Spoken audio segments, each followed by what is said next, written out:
Welcome, everybody. It's NHL action. I'm joined once again with Dana Lane, our NHL analyst, and we're talking about the Buffalo Sabres taking on the Detroit Red Wings.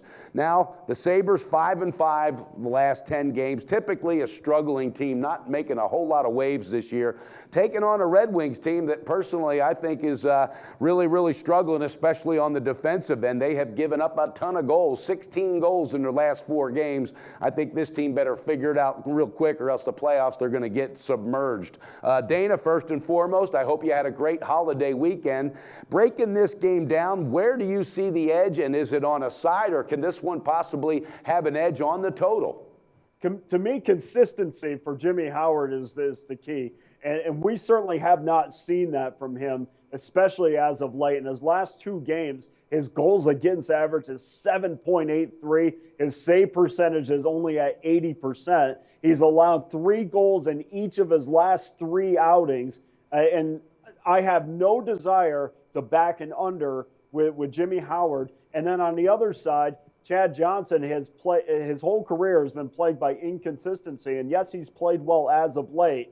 But the one thing with inconsistent goaltenders, when they played well, is usually they're due for a bad one. So at 5, which I think is extremely generous, we're gonna lay the little bit of a price and take the over on the 5.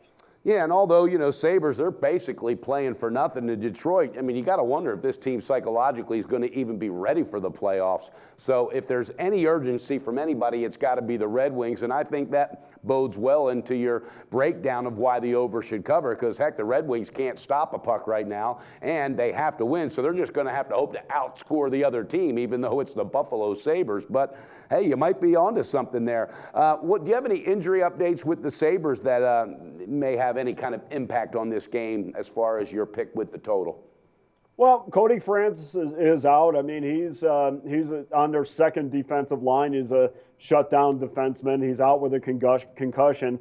He skated a little bit the other day, but he's going to be out for this game. I know he just, from all reports, doesn't look right. And of course, with Leonard being out, that they become awfully thin at the goaltending position. But you're right about that, Mike. And yesterday, neither team practiced because of the holiday. So I think they're going to be fresh. But the one thing for me is when Jeff Blashill comes out, their head coach comes out and starts talking about team defense at this time of year, a time of year where the Red Wings could break their 24-year streak of making the playoffs. That's not the discussion I want to hear this time. And I just think, I don't know who the Detroit Red Wings are at this point in the year. And when you're talking about defense, again, I don't want anything to do with the under. Yeah, this is the team definitely scratching their head and wonder what's happened, because it happened kind of quickly in the last 3 months of the season particularly. Okay, viewers, you heard it. Take the over in this contest between the Sabres and the Red Wings. It's set at 5 goals, and for a minus $1.20, take the over. That's going to cash the ticket. Dana, thanks so much for your insight and your breakdown on this game. I wish you the best tonight in beating your book and building your bank, and we'll talk to you again tomorrow, my friend.